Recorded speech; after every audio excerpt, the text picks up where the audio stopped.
All right, welcome everyone to tonight's Radical Intro to Forest Policy with our staff policy coordinator, Brenna Bell. Radical is BARC's free activist training series that we offer to cultivate more forest defenders in the world. And now I'm just going to share my screen for our beginning practice. There we go. So introducing BARC, who we are and what we do. We're located in Portland, Oregon. Our mission is to transform Mount Hood National Forest into a place where natural processes prevail, where wildlife thrives, and where local communities have a cultural, social, and economic investment in its restoration and preservation. Since 1999, BARC has organized people from communities around Mount Hood National Forest to keep watch over the ecological conditions of the forest and the actions of the federal agency tasked with managing these public lands, the Forest Service, which Brenna will certainly explain more about. So to start all of our events, we have a historical accountability and land acknowledgement. So I'll read this aloud as you can follow along with me. As an organization founded by white people in the lineage of settler colonial environmentalism, BARC understands that conservation work is embedded in the white supremacist legacy of colonization, land theft, cultural erasure, and genocide, and the systemic use of law to suppress Native sovereignty over their homelands. We understand that BARC's dedication to protecting the now stolen lands referred to as public lands of Mount Hood National Forest carries with it. This paradox, which continues to be ignored by most conservation groups and which continues to harm Indigenous people today in our advocacy and policy work, BARC's interactions with federal agencies often comply with the authority assumed by the US federal government. This authority was assumed through the legalized displacement and genocide of Indigenous people and cultures, including through the legislative creation of, quote, public lands. These crimes and injustices have not been reconciled nor rectified. Today, all non-Native people have the privilege of primary access to these, quote, public lands as a direct result of this strategy of legalized supremacy. BARC recognizes that conservation organizations like ours are complicitly participating in the ongoing displacement of Native people and culture each time settlers and other non-Indigenous people claim the benefits of access to this land, and by engaging the paradox of protecting stolen land. We are working to change our vision, mission, and strategies of our organization. BARC affirms that these are the rightful homelands of the Multnomah, Molalla, Kalapuya, Chinook, Clackamas, Tanino, Wasco, Wishram, Paiute, and the many other Native people who live here and who have always lived here, who have always belonged to and cared for this land, and whose bold resistance to colonial oppression should guide us all. Now, I would like to respectfully invite any Native people here today to have a few minutes now to speak freely if you would like to. Okay, our land acknowledgement practice. BARC is committing to the work necessary to repair relationships between settler descendants and Indigenous people, and between all non-Indigenous people, and the land acknowledgement is just the necessary first step in this revolutionary cultural work. We ask our community to practice humility, respect, and apology with us by personally dedicating your time, energy, action, and resources to support the people who rightfully belong to this land. If you have practiced an acknowledgement with us before, feel free to grab the notebook that you normally use for this practice. And if this is your first time, just grab the closest thing to write with, and we'll take the next 2 to 3 minutes to write some instructions for yourself. These can take the shape of intentions, actions, or next steps, outlining how you will develop your practice of acknowledgement through action. If you've been at a recent BARC event, you should have your writings from your past events. Take a look at those, see what you've set out for yourself. How have you made your intentions concrete? Use this time to reflect. Okay, wrap up what you're writing. And please set aside your journal. And now let's turn our attention away from ourselves. And please join me in a moment of respectful silence in contemplation and humility in honor of the original people here tonight, across this continent, in the past, present, and in the future. All right, thank you all for supporting this important learning and practice with us. It's important to take this up in all areas of your life whenever you can. Um, and now I will hand it over to Brenna. Brenna Bell, as I mentioned, is our policy coordinator and staff attorney who will be leading you in this forest law and policy crash course. Thanks, Brenna. Thank you, Daniela, and thank you all for taking the time and the intention to do that with us. BARC is really seeking to take the land acknowledgement out from just something people feel they need to do as a box check before getting into the work to something that stays with us through the work and beyond the work and is the work. And so we really appreciate you joining in with us. Like Daniela said, my name is Brenna Bell. I am the staff attorney and policy coordinator for BARC. And I'm really glad that you're joining me on this nice spring evening to do a crash course into forest law and policy. This will have a lot of information. And I would give everyone a little zine that explained things a little bit better when we met in person. And I haven't converted that into something that I've passed out digitally. Just today, it occurred to me that I should have. So I haven't, I apologize. But now you get slides. I used to just do it all in words. And so you'll have some pictures to accompany you on this journey. And before I get going, I do want to promote a few upcoming BARC events that you might be interested in. Our next Ecology Club is on bird language, and that's on Wednesday, April 14th from 6:30 to 8 on the Zooms. And then we'll be doing ground truthing trainings, also distanced. That's the other part of our radical program. We do organizing and policy in one track, and then ground truthing and field work in the other.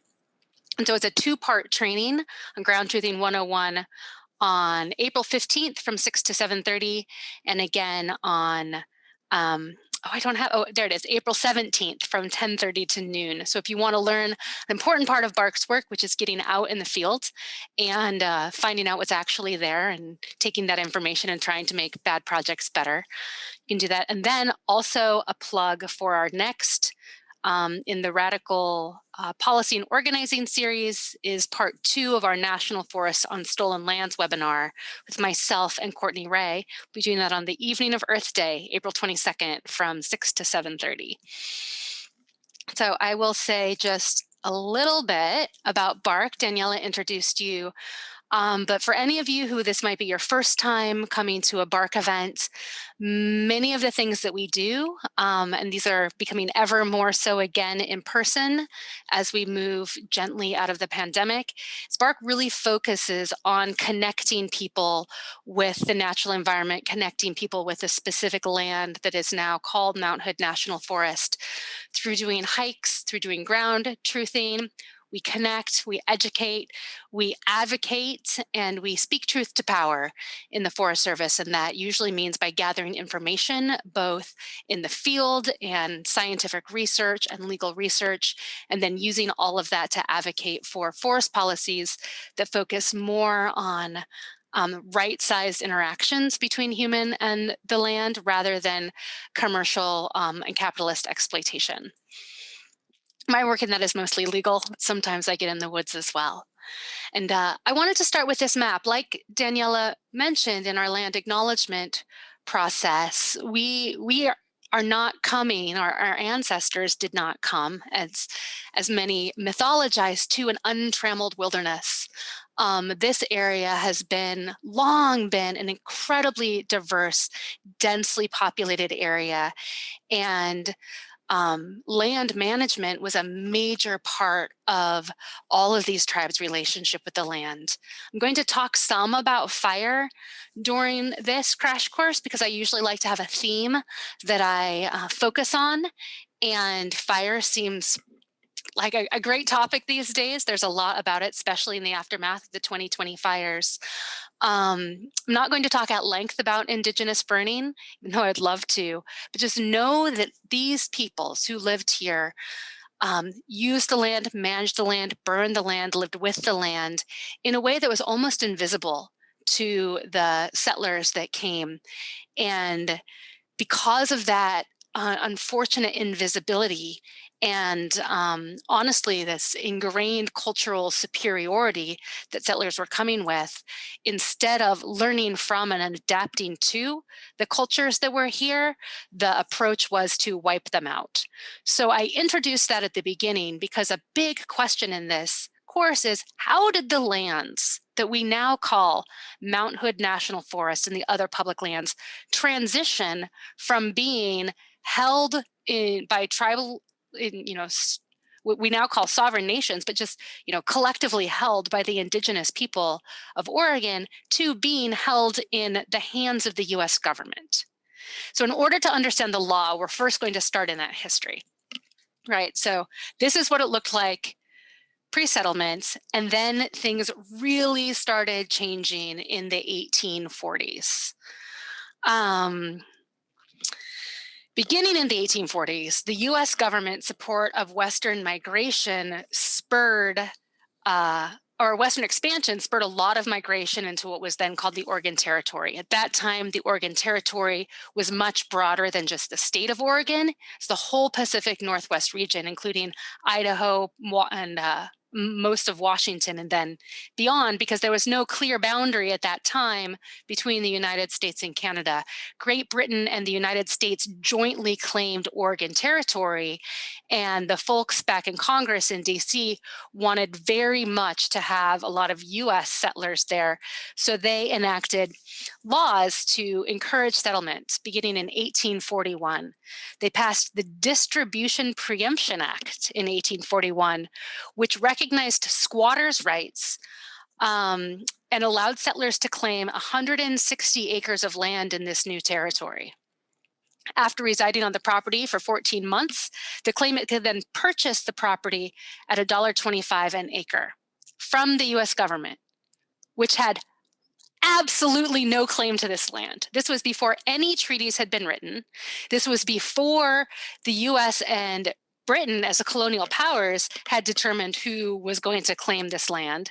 But even before any of that happened, the US government started saying, this is our land to give away, and did so. In 1843, there were enough non-native settlers in the Willamette Valley that they drafted their own constitution and established a provisional government. Now, under their new government, settlers could now claim 640 acres of land at no charge, even though still no treaties had been signed with any of the native people relinquishing their own title to the land. The growth of the settler colonist population was steady and eventually helped bring about the boundary that we now have with Canada in 1846, which established that borderline at the 49th parallel.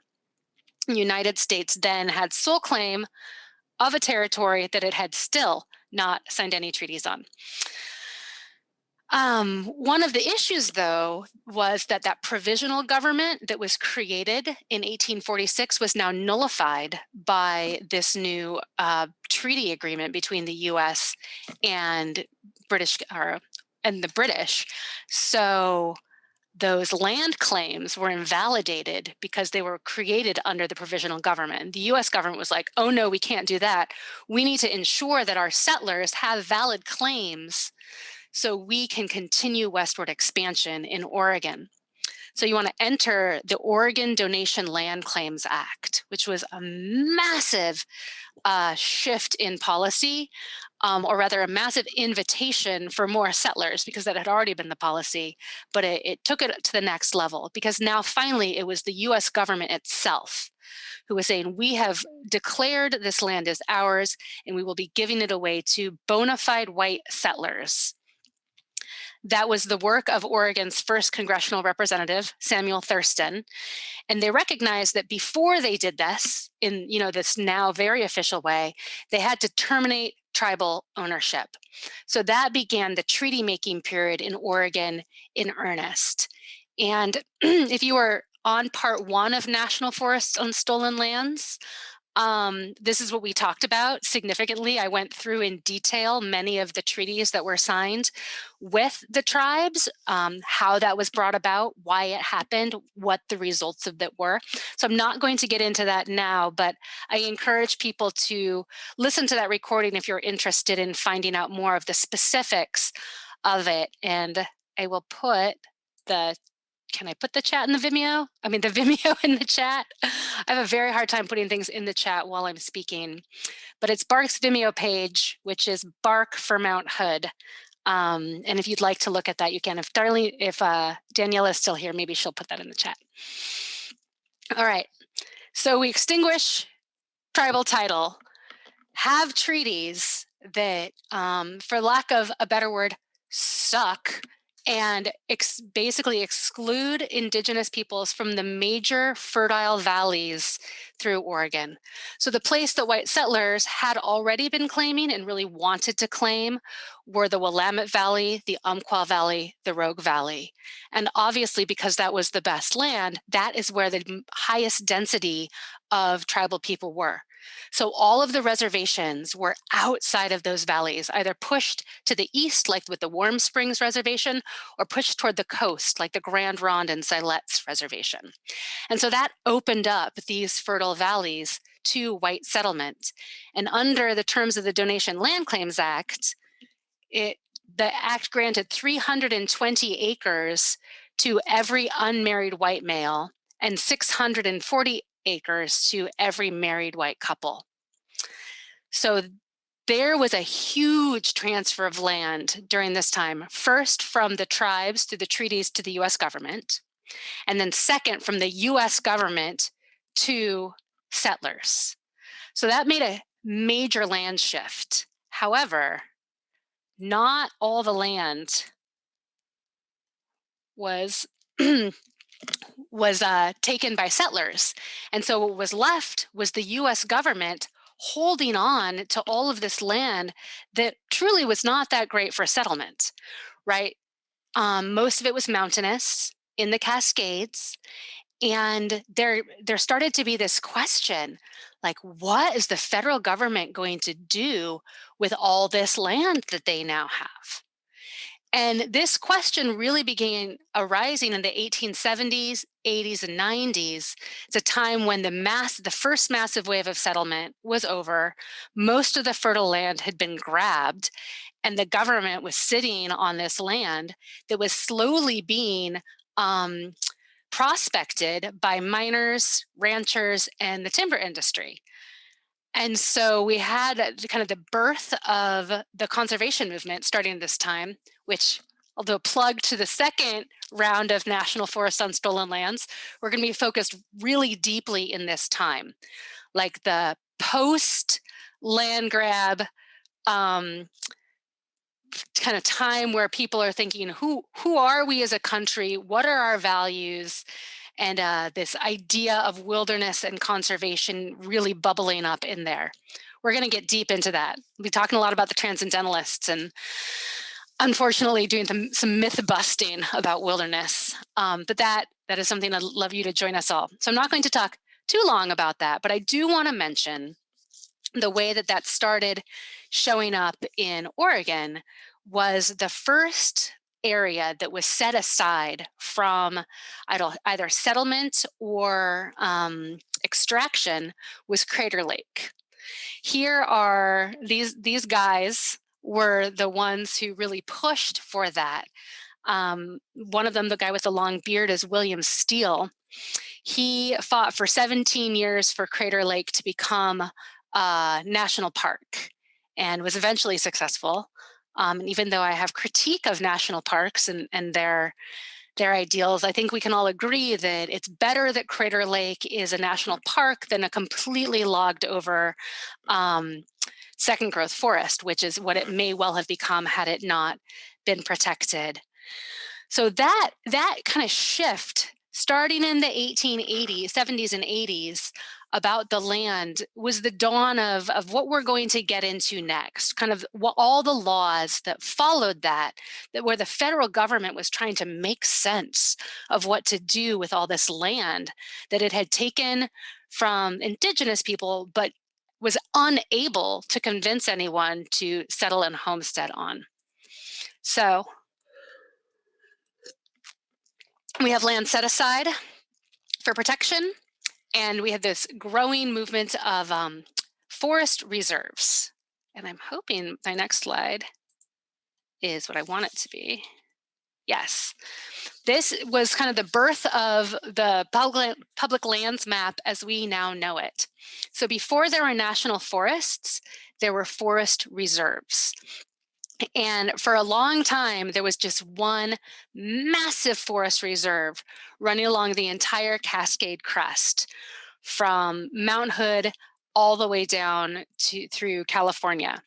And that was a little unwieldy to manage. So, they started breaking it up into smaller forest reserves. And the area that we mostly focus on, the Mount Hood National Forest, started out as part of the Cascade Range Forest Reserve. It's 4.5 million acres and 235 miles in length. It eventually became the Bull Run Forest Reserve when they broke everything up, and had its name eventually changed to the Mount Hood National Forest in 1935. So that was the idea of reserves. But again, there were some Oregon senators who were like, the word reserve makes us feel kind of awkward, like we're not supposed to log this, but we really see the potential for commercial extraction. So how do we get around that? And they were the fellows who decided to create what we now know as the Forest Service. And that happened in 1905. And this is a very well-loved copy of the Use Book, which was the Forest Service's first manual from 1905, where it transferred land that had been held by the General Land Office to the Department of Agriculture to create the Forest Service. And if that's at all surprising to you, note that the Forest Service is still in the Department of Agriculture. The Department of Interior did not exist when the Forest Service was created. A lot of people are like, it's so awkward that the Forest Service isn't in Interior with all of the other land management agencies. And you're absolutely right. It is awkward in so many ways, but it is a product of history. Agriculture existed way before the Department of the Interior, as we know, did. The Department of Interior kind of grew out of the Department of War. And so that's where the Forest Service is still stuck today. And the Use Book here laid out the policy and regulations for the forest reserves. And I want to read you a couple of quotes directly from the Use Book because they underpin the last 120 years of action in these. So, quote, forest reserves are for the purpose of preserving a perpetual supply of timber for home industries, preventing destruction of forest cover, which regulates the flow of streams, and protecting local residents from unfair competition in the use of forest and range. Also, quote, in the management of each reserve, local questions will be decided upon local grounds. The dominant industry will be considered first, but with as little restriction to minor industries as may be possible. Sudden changes in industrial conditions will be avoided by gradual adjustment after due notice. And when conflicting interests must be reconciled, note, the question will always be decided from the standpoint of the greatest good of the greatest number in the long run. And I actually love that last bit. And I found that it's unfortunate. I don't think that the Forest Service continually recirculates back to that question. If there are conflicts in uses, because as you can see from its get-go, the Forest Service has been managed for multiple uses, right? And so when there's a conflict between those uses, The question will be decided from the standpoint of the greatest good of the greatest number in the long run. At that point, let me let you know what they thought the greatest good meant. The greatest good was, quote, driven by primary values of providing wood to home builders, stream flow for irrigation, range for the livestock industry, and stopping vast public and private losses through unnecessary forest fires. That was the greatest good in 1905, right? If I were to review this now, I might say that the greatest good of national forests were to provide a source of drinking water for millions of Oregonians. Not for irrigation purposes, that helps, but that's one. Or we could say the greatest good is to sequester and store carbon in amounts that are equal to the best carbon storing ecosystems in the world, if not better, right? Now, in this era of climate change, the greater good is shifting. So I don't know. I like that sentence. And I wish that the agency ran with it more, like in some kind of adaptive management. Um, Unfortunately, they're very, very, very, very slow to change and adapt. And we're going to see that now because I'm going to take a little digression into fire, right? You see this guy on the other side of the use book, good old Smokey. Most of us know Smokey. Most of us grew up with a childhood myth that told us that only we could prevent forest fire, which is like telling someone that only they can prevent a tornado or a hurricane. Somehow mythologized the idea that we had control over these massive natural cycles, such as fire. Um, but it worked, right? That got into our heads. And the Forest Service was firmly convinced that it could control fire. And its first 100 years of existence, it moved from what they call the 10 a.m. policy, which means you should suppress all fire starts by 10 a.m. the next morning. That was one pinnacle of their fire policy. Full suppression of all ignitions. The other was fire prevention. And I'm not saying that education around being careless with matches and campfires is a bad thing, or like don't throw fireworks into a gorge in the late summer. Like those are good. But fire is a natural system. Our ecosystems co-evolved with both indigenous lit fires and natural lightning strikes from time immemorial. And fire is going to happen. And as we all learned this past year, when the weather conditions are just right, there is nothing, absolutely nothing that can be done to put those fires out. That said, the Forest Service still has a full suppression approach to almost all ignitions, and still is increasing their budget every year to try and put those fires out. Last year, the budget topped $2 billion trying to put out fires that honestly were unputoutable. They just had to wait till the weather changed. So I say this just to give a little bit of a history of the policies. We're about to shift from history and go into the law, but understanding where these come from, understanding that these policies come from a people who did not know the land well, did not have an indigenous relationship with the land. We're kind of just stuck with all these forests as a byproduct of colonization, honestly. Didn't quite know what to do with them. Decided to start preserving them, got some pushback, and like, well, I guess we'll do everything. We'll preserve and protect and also exploit, but it'll all be for the greatest good. So that's like the mishmash of history that leads to the laws and legislation that we're about to look at that really still shape forest policy today. So now we get to do a little bit of review of the three branches of, actually, I'm going to stop because I can't see you all and I don't know if there's any questions. So I'm just going to stop and see if anybody has any questions about that before we move on to the law and policy piece. We'll move on then. So the three branches of government, they all actually have a role to play in forest policy. Okay, let me get here to my notes. We've got the See, this is why I miss doing it in person. I would grill you all. I'd be like, what do you remember about your civics classes? Tell me about all this.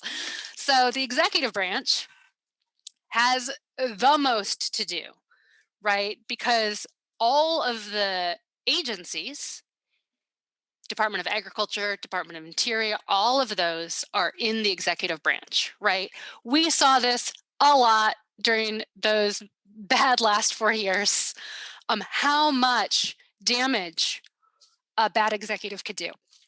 I mean, we could argue that any president's a bad president from a colonial perspective, and I think that's true, but Trump was real bad. And it was really, really challenging to work with the federal government for the last 4 years because the executive direction that all of the agencies got was just exploit as much as possible and deregulate as much as possible. So um, a lot of the things that guide federal agencies do not come from laws from Congress. They come from regulations created by the federal agencies. The Code of Federal Regulations is way more instructive than the laws. So Congress passes the laws, right? But then it gives the laws to the agency and says, agency, we passed this law. It's broad, it's aspirational. You write the regulations, really applying it to to what you do. And so that's where the real meat of the law happens, is not in the legislative branch. You'd think it would be, but mostly it's in the executive branch as they're writing out the Code of Federal Regulations, interpreting the laws for their agencies. So the executive makes a huge difference. The Secretary of Agriculture makes a huge difference. Seriously, tragically, we are back stuck with the same shitty Secretary of Agriculture that we had under Obama, who was bad then and is back again and still bad. People call him Mr. Monsanto, Tom Vilsack. In like Biden had all these amazing appointees, like Deb Haaland for Secretary of the Interior is monumental.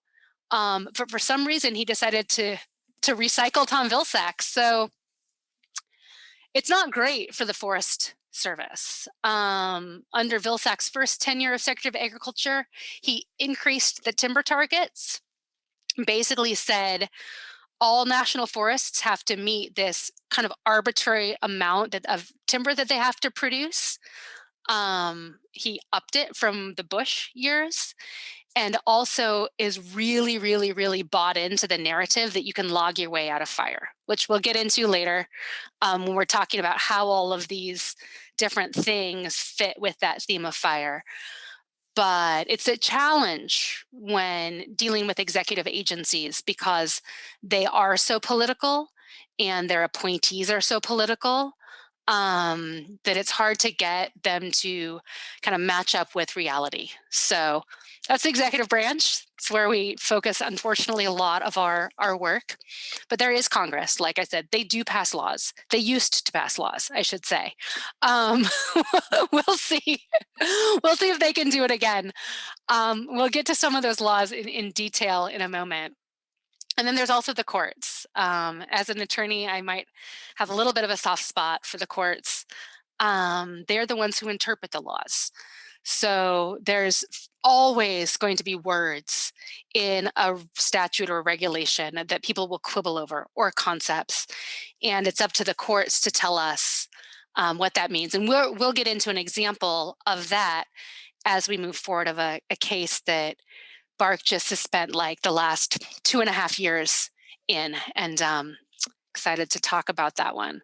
So all of the branches are involved in some way in dealing with these forest issues.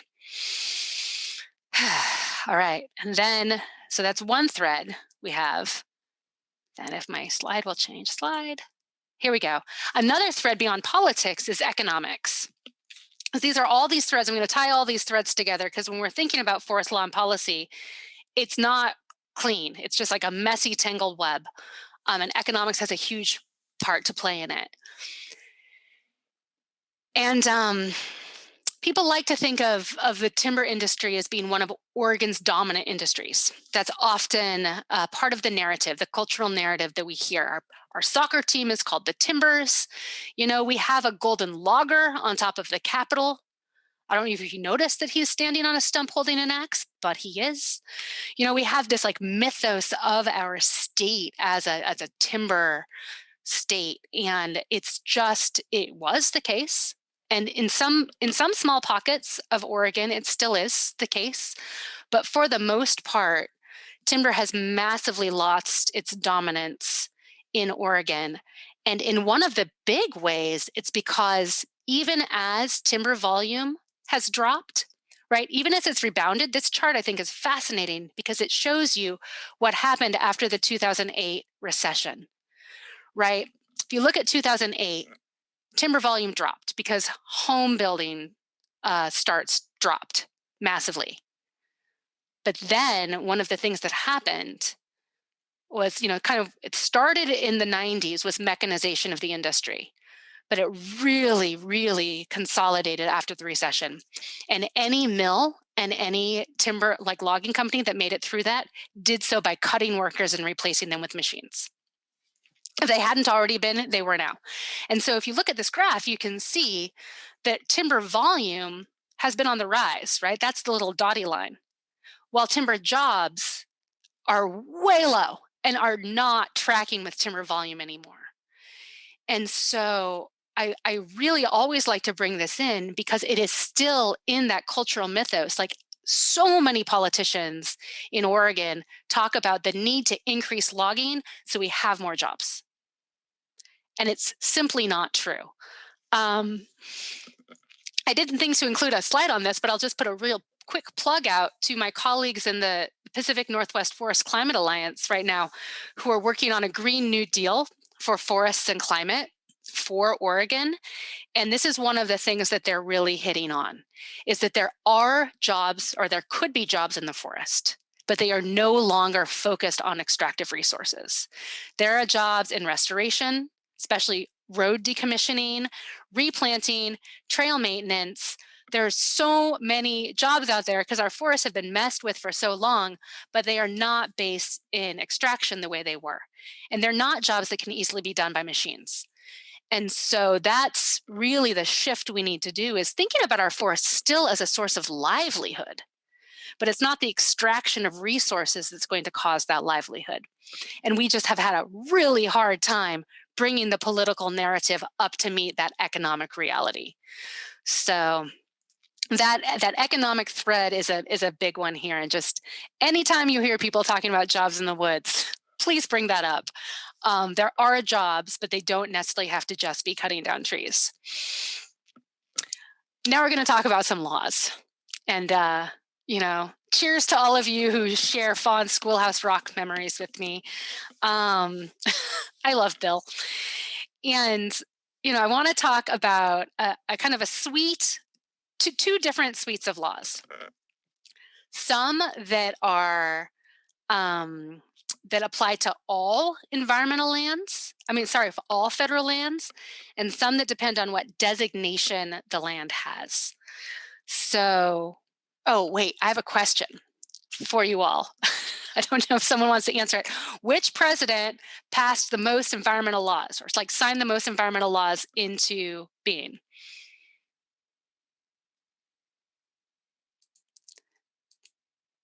Yes, Nixon. All of you who answered Nixon are totally right. Second question, why did Nixon pass all these laws?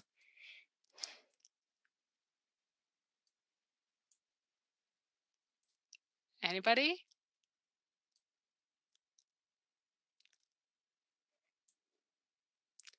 Nixon passed all these laws because of social movements. Nixon was not an environmentalist. Nixon was practical. And in the 70s, there were a lot of social movements really pressing. This is like when Earth Day happened with, we could get into for a long time, the myth of that crying Indian, who wasn't an Indian. people were really, really feeling like the end of nature as they knew it. And there was a huge social movement. And the easiest way to kill a social movement is to pass legislation that they like. And so we got almost this whole suite of laws, accepting the Oregon and California Lands Act, were passed in the 70s by President Nixon, or signed rather, passed by Congress and signed by Nixon. And um, I will I will just do a brief aside on the ONC Act, and then I'll talk about everything else because it's just so weird, and it doesn't really affect Bark's work much, but it deserves mention because of its place in Oregon history. I could spend the next hour talking about it, but I won't. So the ONC Lands Act. Oh God, I really want to talk about it. I don't have time. Okay, I just encourage you all to do your own independent research on it because it's fascinating. But I will say in very, very short, it applies to the lands that are managed by the Bureau of Land Management, mostly in southwestern Oregon. And it was it passed in 1937 after those lands got given away to timber industries, but then taken back by the federal government because of all of this whack corruption that happened after there was a railroad land grant to try and get more colonization up and down from Oregon, California. It's a fascinating story. What it means, though, is these lands aren't part of the Forest Service, they're part of the BLM. They got put in the General Land Office that then merged with the Taylor Grazing Act to become the Bureau of Land Management. It means that they are considered to be timber dominant lands. And just a couple of years ago, the BLM removed itself from the Northwest Forest Plan, and they're just going gangbusters, clear cutting everything they can, even the old growth down there right now. So it's a fascinating history and fascinating law. And kudos to all my allies in Southwest Oregon, especially the Klamath-Siskiyou Wildland Center, who have to deal with this act and its aftermath all the time. But that's all I'll give it, because if I go down that rabbit hole, I'll be talking the rest of the time about it.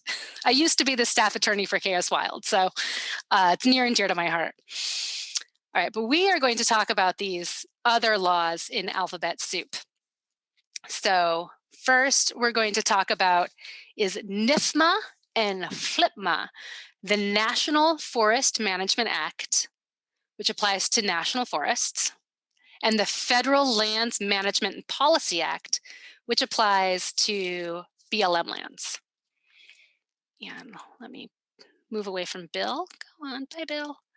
So these laws, like I said, got passed in part because of large social movements driven by the fact that logging on national forest lands had this massive, massive escalation from the post-World War II boom through the 1970s.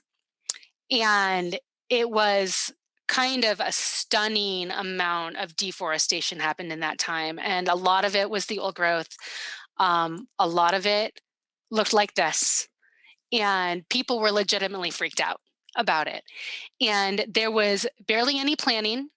The timber industry, I mean, we think the industry kind of runs roughshod now, but in that case, in that time, there really was very, very little regulation about what could happen on national forest lands. They still had that multiple use approach, the one that I talked about from the use book, and that got enshrined in the Multiple Use and Sustained Yield Act in the 1950s. But there wasn't a lot of regulated planning about what needed to happen on national forest lands, or also BLM lands, which are more mining and grazing, except in Southwest Oregon. So there was a real push to regulate what happened on national forest lands, and that's why the National Forest Management Act came. And one of the main things that it does is it sets land designations. Here, I'll show you. This is a map of the land designations, some of them on Mount Hood National Forest. Very colorful. So there are, I think, 23 land designations on Mount Hood. There's A designations where logging can happen, but only if in support of the primary designation. There's the B designations where logging is um, like a co-value with the designations, and then there's the designations where logging is the primary value. There's only one designation in all of Mount Hood National Forest that does not allow for commercial timber harvest. Anyone want to venture a guess? Like, you can put it in the chat if you're feeling shy. You all can also talk. It's okay. Come on, chat. My chat's not jumping down, so I don't know if one of you put it there. Bull Run? What was that? Bull Run? Well, Bull Run is there. Actually, the Bull Run is its own land designation. I kind of forgot because that got amended after the whole after the Mount Hood National Forest forest plan got approved. So yes, there is no logging in Bull Run. You are right. There must be two. The other is wilderness. Right. So people were right. Old growth, no, old growth can totally be logged. Wouldn't that be nice if old growth was protected? It's not at all. Mostly it's just the Bull Run, which is its own weird thing, and congressionally designated wilderness, where logging is illegal because of federal statute. All other land designations, commercial logging can occur. But of course, I'm supposed to be telling you how this protects the land. That's my cynical bit. Sorry. So NIFMA, it sets land designations that have a desired future condition and standards and guidelines for what the Forest Service is supposed to do, can and cannot do on all those land designations. And it told each national forest that they need to make a plan, a forest plan. The idea under NIFMA was that forest plan would be updated every 15 years, or at least every 15 years, to reflect changing conditions. And also there was a lot around monitoring and adaptive management in the forest plan. So the idea was you would set a plan, then you would monitor it, see what needed to change, see what was changing, and then revise it every 10 to 15 years. It's a fairly good idea, and it simply hasn't happened. Mount Hood National Forest Forest Plan was adopted in 1990 and has not been substantially revised since then. So a lot's changed since 1990. In 1990, Bud Clark was the mayor of Portland.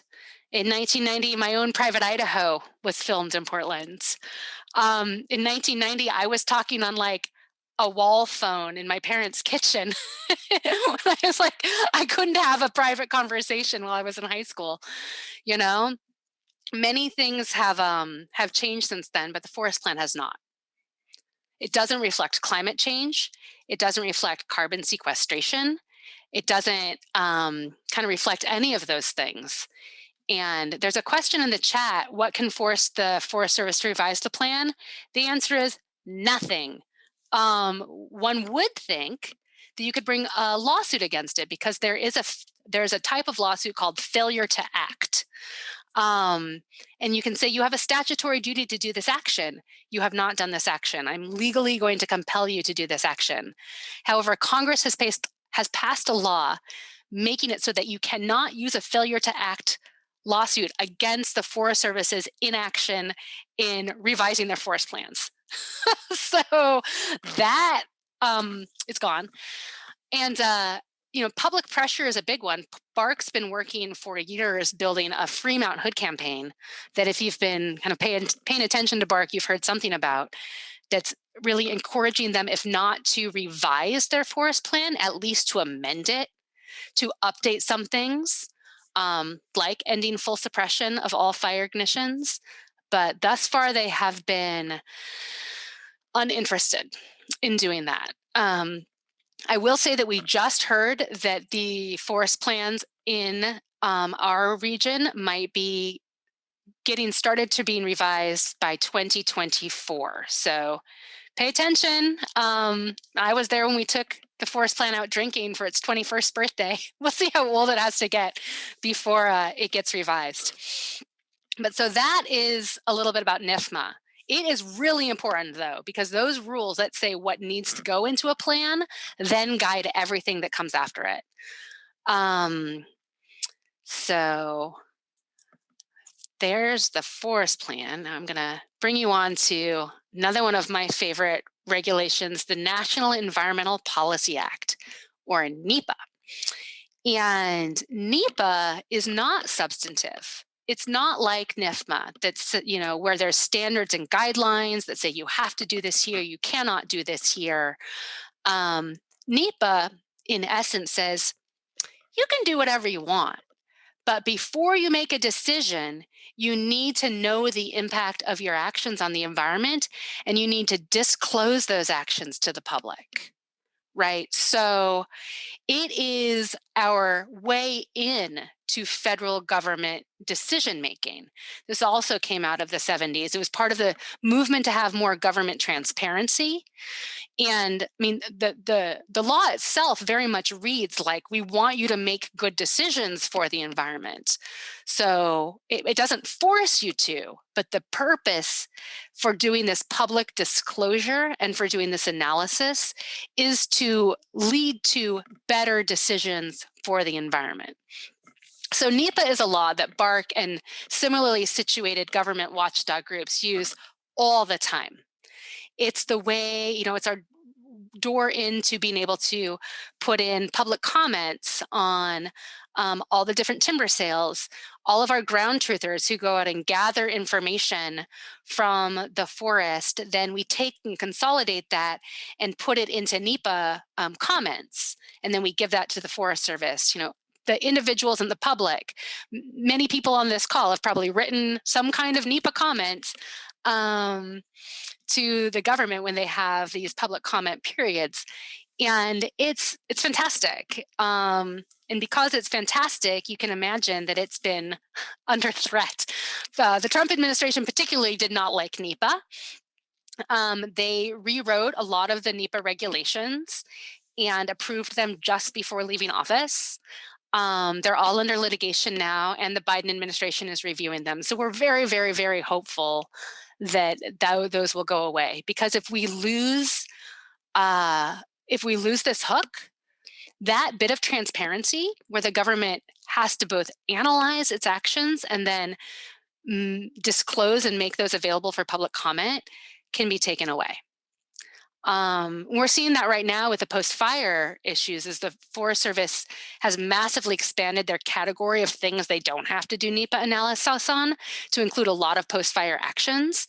And they're just like barreling them out, one after the next, after the next, after the next. And there's like a 2-week review by the public that you really don't have any information and can't really say anything. And we don't want that to be the future of NEPA comments for everyone. But with that little doom, I'm going to talk about a NEPA, give you a NEPA example of something that actually worked. Take a sip. I want to tell you a little story about the Crystal Clear Restoration Project. And again, if you've been around BARC for a while, you've heard about this. We worked on it for years. And chances are you might have even been there because we had hundreds of people up in the area. We did a base camp there, went hiking there. It was a huge timber sale. It was the largest timber sale that the Forest Service ever planned, as far as we know. And the internal documents showed that the regional office of the Forest Service basically said, hey, Mount Hood, you're not meeting your timber targets. You need to meet your targets. So we're going to give you this money and you're going to plan a real big timber sale. Okay. And Mount Hood's like, okay, give us the money. We'll plan a real big timber sale. And the district ranger introduced it to my collaborative group, said, we're planning a straight up timber sale to generate shelf stock of volume. And I'm like, wow, that's refreshingly honest. I was kind of shocked. They usually don't say that. The BLM guys will say that. The BLM is totally honest. We're here to cut lumber to meet our, our sale quantity. But the Forest Service is always like, we're doing restoration. So that's what they said. However, when the NEPA documents came out, this place they're supposed to forthrightly analyze what they're doing, they said this project is to reduce the risk of uncharacteristic wildfire. We're like, huh, that's weird, because half of it is in moist mixed conifer forests where you can't really affect fire behavior because the natural regime is mixed to stand replacing fire. Like that's what's supposed to happen. And also, almost 3,000 acres of it was mature and old growth forests, where bringing the canopy down to 35% to reduce the risk of a canopy fire is going to get you a lot of timber, but is not going to reduce the risk of fire. Um, and so we did all the things, all the NEPA things that there are to do. We had people out on the ground, like I said, hundreds of people spent thousands of hours. This was a 12,000 acre timber sale, and we got to almost every unit and gathered information. We had meetings with the Forest Service. We wrote them like incredibly extensive letters. We objected. This is our Forest Watch coordinator, Michael Krokta, telling the Forest Service what was up. He was brilliant at that meeting. And for the most part, the Forest Service decided to plow forward with the project. And we had all of their information and they had all of ours, but they were not budging. And one of the main things that made us so upset about this is they refused to acknowledge that there was scientific controversy over the fact that logging old growth forests did not reduce the risk of wildfire. In fact, it could increase it because it fundamentally changed the nature of the forest. You know, a moist mixed conifer old growth forest is just that. It's moist, it's damp, it's got a big canopy cover, it's wet in there. You take away 2/3 of the trees, it dries it out, it moves all those fuels down to the ground, it increases the wind speed, and you've got actually a tinderbox when you go from having a nice moist old growth to a dry open tinderbox. And they wouldn't engage that. They just kept pretending it wasn't true. And one of the beautiful things about NEPA is, and the NEPA case law, is that the agency is at least supposed to take a hard look at factors, right? Of course, that's up to debate what a hard look is, but they're at least supposed to take that. And we were just like, this is not a hard look. You can't just say that this is not controversial because it is. Like, clearly the science, yours says everything will be fine. And every other reputable source says, no, it won't. So we took them to court. And it took a long time. I was the lead attorney on the case. And the first thing we did was we went to district court. This is a picture of us after the hearing, which actually went quite well. We were shocked because the judge is not a pro-environmental judge. That's us after the hearing, but then we lost. He totally agreed with our argument. He's like, yeah, they really ignored your science and they're not supposed to do that, but it's not significant, whatever. And we decided not to give up, and we appealed it to the Ninth Circuit Court of Appeals, which took another year. And unfortunately, during that time, a small portion of the area, including some of the old growth in late successional reserves, did get logged, which was sad. But the Ninth Circuit understood, and we won. And they absolutely got it. The judges read everything and they were like, wow, the science is really on your side. And the agency really did not engage it at all. They did not take a hard look. And under the NEPA law, there's kind of two levels of environmental analysis you can take. One is for projects that significantly impact the environment, and you need to do an environmental impact statement. And the other is for all other projects that do not have a significant impact. And in NEPA's early years, the government agreed that most projects that they were doing did have a significant impact. But over time, more and more and more and more projects were only analyzed under that lesser standard of environmental analysis. And so one of our main claims was this project is significant because in the statute, one of the things that leads to our significant is scientific uncertainty or controversy. We're like, this is it. This is all it. So you need to analyze it with this higher standard. And the court was like, yeah, Clearly it's scientifically controversial. Clearly you have to analyze it with this higher standard. And the Forest Service just was like, nah, it's too hard. We're not going to do it. So they scrapped the whole project. So yay. That was nice. But it shows, because of NEPA and a whole heap of persistence, you really can achieve this goal. It would just be way better if the agency would have acknowledged that at the very beginning. Whoops, not that slide. These slides are the wrong slides. I was working today off of 2 PowerPoints and I kind of merged them. And so you just got that little bit of merged, sorry. Okay, so that's some about the laws. I should stop and see if there's any questions on the laws before we go into like, how does all of that go into the now with the example of fire management? So if any of you have a question about that you want to put in the chat, I will pause for a moment and look at that. What was their basis for going through with some of that logging while the case was still under litigation?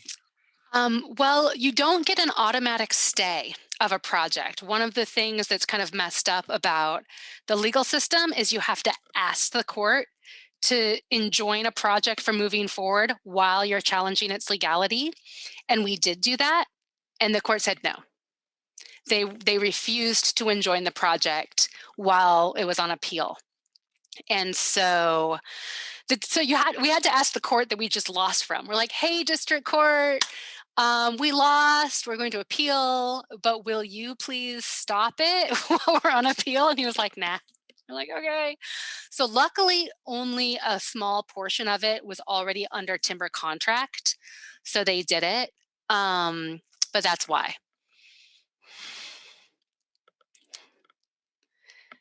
Any other questions? I see one. Forest thinning doesn't necessarily reduce the threat of fire. Is this true? Yes, that is true. Fire behavior really depends on many things, the largest of which is weather, right? So fuels the amount of fuels present can affect fire behavior, especially if you're in like really low fire weather, if it's moist, if it's not very windy, if your fuels aren't very dry, then the fire can be more affected by the fuels that are there. However, if you've got a major weather event, it's going to rip through anything. And I'm actually about to talk about that a little bit more in detail and show a couple of slides about forest thinning. So I'll get there. I think it looks like we got one more question in here. Do private landowners have to abide by NEPA? No, not unless they're doing something that's substantially funded by the federal government. NEPA only applies to the federal government, something that has like a significant nexus with the feds. There are some states that have their own state versions of NEPA. Both Washington and California have state versions of it for private people, but Oregon doesn't have that at all. I don't know why. We also have the worst forest laws of all of the states in the West, but it doesn't apply to private folk.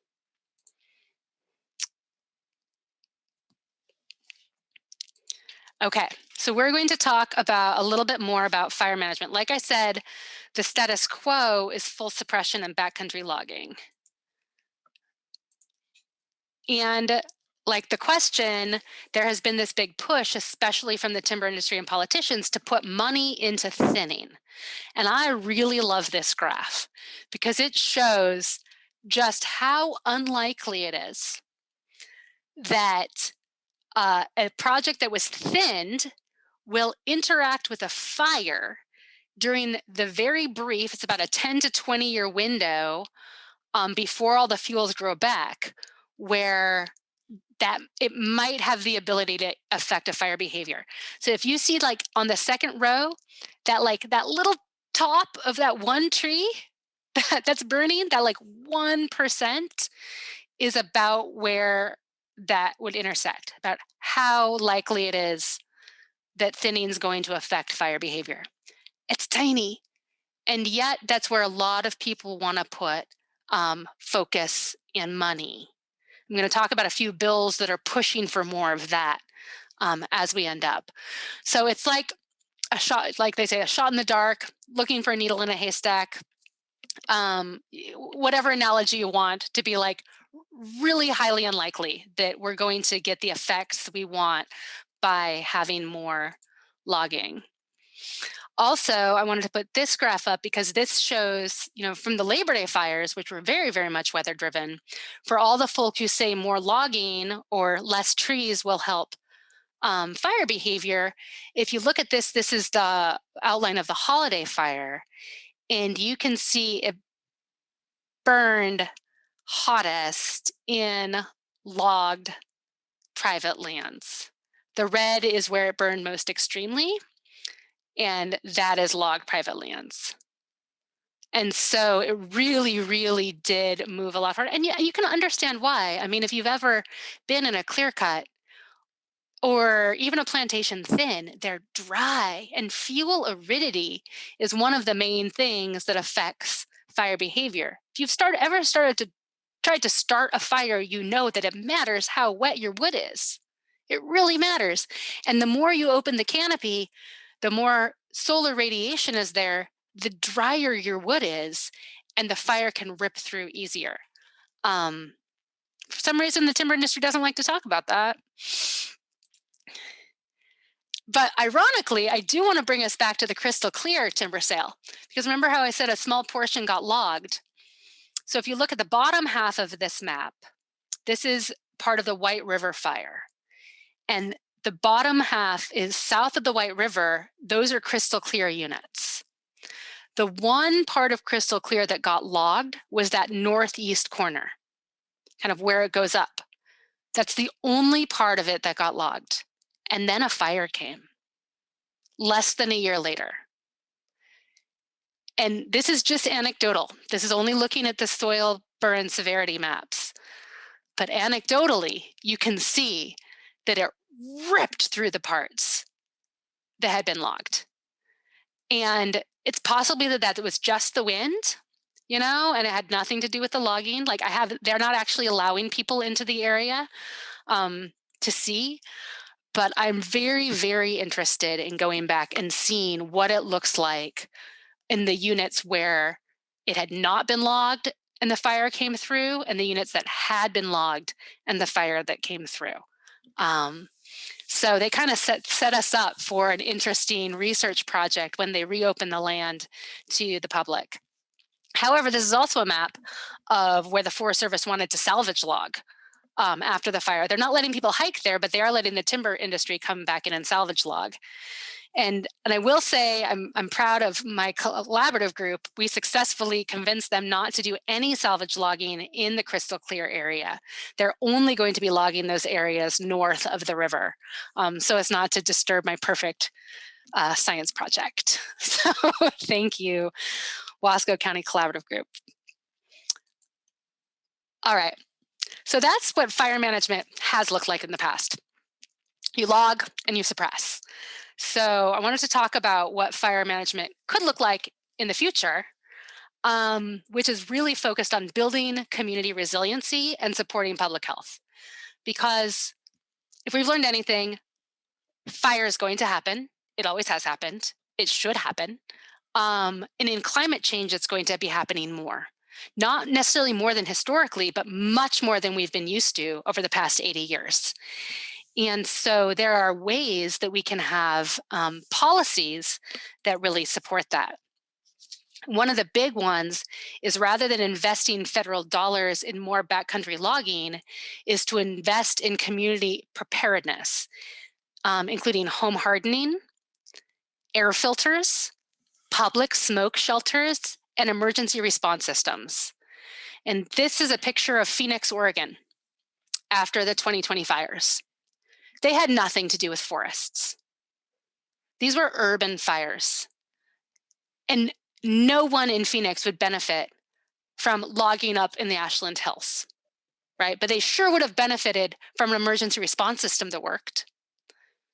And I think most people in Western Oregon would have benefited from public smoke shelters. I have a housemate with asthma who tried to find a place that there was no smoke and drove for 2 days and could not find one any direction, could not get out of the smoke. So investing in preparedness rather than prevention would be a huge shift in the way that we approached fire behavior. And another thing we can do is really work on learning to live with fire by changing the way we do federal policy. Like I said, there is a deep need to update forest plans to end full suppression and to encourage the use of wildland fire, which is basically the concept that if a fire naturally starts in an area that you have identified that needs to burn in the type of weather conditions that are, well, in some weather conditions, you just can't do anything. You just have to let it burn. But wildland fire, that's more a disaster. This is the idea of a managed fire, that it's a natural ignition, but you're able to guide where it goes. Currently, that is unavailable under the Mount Hood Forest Plan. And then having more prescribed fire. Like this person, Margot Robbins, is one of my heroes. She's a Yurok tribal member on the Cultural Fire Management Council for the Yurok.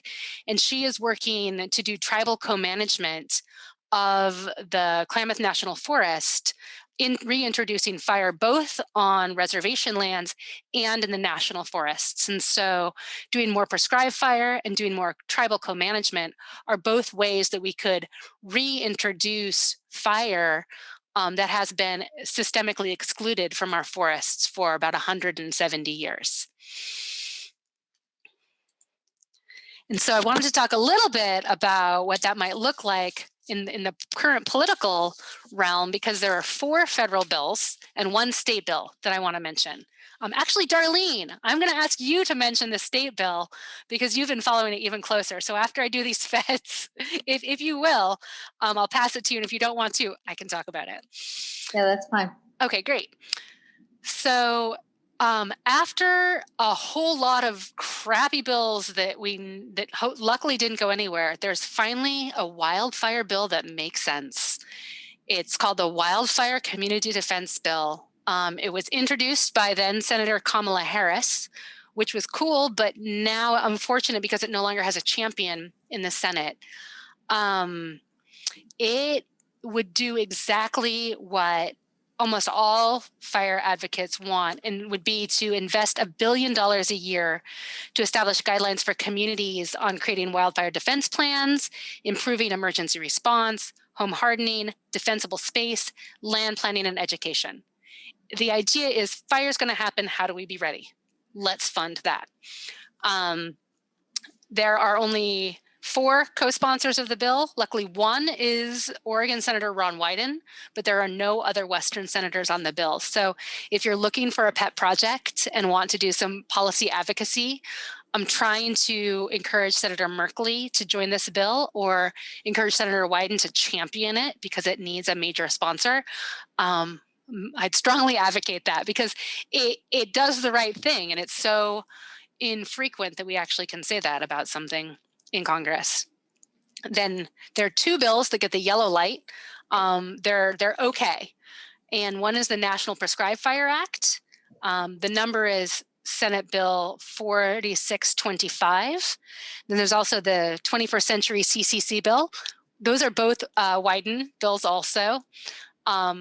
And they're kind of self-explanatory. One would really increase funding for and use of prescribed fire, and one would be really focused on creating more jobs in the forest. And there are some pieces of that they're not the best, but they are still moving in the right direction. And then there's one bill that's just like the same old bad thing. And that's the Senator Daines and Senator Feinstein's Emergency Wildfire and Public Safety Act, which is suspend all the environmental laws and let's go log in the backwoods and that'll somehow solve everything. Which brings to mind Einstein's definition of insanity, which is doing the same thing over and over and expecting a different result. somehow I think that federal fire policy is stuck in that loop. Like, all this fire suppression and logging created all these problems, so we need to solve these problems by more fire suppression and logging. But we're hoping that doesn't go anywhere. But those four are federal, and then in the state of Oregon, right now, live in real time, is working on a wildfire response bill. And I'm going to pass it to my friend Darlene to talk a little bit about that, because she's been tracking it for the Great Old Broads. Okay. Yes, it's a Senate Bill 762, and this has all been happening in the last week. I mean, there was some other number, and now it's there, and the details are in an amendment, not in the main part is 2 sentences. And there was, yesterday was a informational session, and they presented things that are really rational. Some things are actually in the written amendment of things of utilities will prepare risk-based wildfire protection plans. It's a little unclear if they are mandated to have circumstances in which they would do emergency shut off of the power so you don't start fires. But state defensible space requirements with a Department of Forestry working out a statewide risk map to determine the areas that are really high fire hazard areas so that you can focus efforts on those. All these good things. The building codes with wildfire hazard mitigation building codes, which are in the state code, but now they're just voluntary that communities can adopt them if they feel like it. But it would be then required in those areas that are designated high fire hazard areas. And then smoke filtration systems supporting community smoke shelters and some help to residents with filtration systems, all good things. Then we get to the fuel management to reduce wildfire risk. And a lot of the wording in the bill as it stands now is very discomforting. It's talking about doing all this fuel management stuff. But what they were talking about and what they said in the hearing was working with a new wildfire workforce core of young people, a training program. And they said that if they've done calculations of the area around the communities would be something like 160,000 acres, and they could do over a 10-year period, they could do that protection. You'd probably have to just start over again when you get done with that to maintain that. But that's what we want. If you're going to do fuel management, you want it right around the communities. But so far, the bill doesn't really say that. So that's where it's hanging me up. And that's part of my comments that I won't present until after they have the public hearing on Friday, tomorrow, which is 10 to 11:30. And they're supposed to, hopefully we'll have a new amendment together. And if it says some of what they said in person, then that's something that can support in terms of what the fuel management stuff is. And they're talking about the whole bill of all of the stuff would be requesting 150 million. And for the youth corps or the wildfire corps, I figured that suggesting, and this will happen next, I guess, in the Ways and Means Committee, but what they're suggesting is that they would provide $1 million of funding for the group to start, and then as they seek private funding, they could get one-to-one match up to 10 million for this. But it's really would really focus the efforts around the communities where it's going to make a difference instead of that shot in the dark in the forest. But right now the wording doesn't say that. So I mean, it does say that it can't do it in wilderness areas and designated roadless areas. It basically just says you can't log where you already can't log. Yeah. So I'm hoping that the amendments that come forward are actually going to say what they said in the hearing, but that's not what it says right now. So stay tuned. Yeah, so everyone wants to get involved in wildfire management now. So that is happening with the state real time. So we'll see. It's a mostly good bill. Bark will be Right. submitting testimony tomorrow as well, trying to change the language on that thinning part. Okay. Thanks. All right. And so that is a lot of information. We just went through pre-colonization to tomorrow's legislative hearing. And I hope it helps. Just, it's kind of a scatter shot of all of this information. It comes from somewhere, right? Our policies are grounded in our history, and our history is grounded in land theft and capitalism. And so a lot of the work we do is just trying to work in this context that's already problematic, like our land acknowledgement said, but try and at least reduce the amount of harm done, right? When I come to the end of these, sometimes I'm a little depressed. I'm like, these are the tools we have to work with. Darn it. I wish there were better tools. And so, we're really trying to work on creating better tools as well and changing culture, why we also do these halting actions, like stop the worst of the harm, so we have some breathing room to create something better that comes from this. But we're working with the system's tools, and so it's good to understand where they come from and a little bit about how to wield them. So that's a very broad brush overview of all of that. If you have questions and want to learn more about any of these, I admittedly like to geek out on legal and policy stuff, and I'm happy to follow up with you. I'd also encourage you to think about joining one of Bark's committees. The Free Mount Hood Committee is the one focused on updating our forest plan. And to get involved with that, you contact my colleague Courtney Ray at courtney@barkout.org. And also come, if you want to get into the forest, come to the ground truthing training or come on a hike. We're starting to do in-person hikes more. It'd be great to see you and turn these policy skills into more advocacy skills. So thank you all for coming so much. Thank you for giving your evening to this deluge of information and wonkiness. I really, really appreciate you all for being here, and sending you love from my little tree heart to you.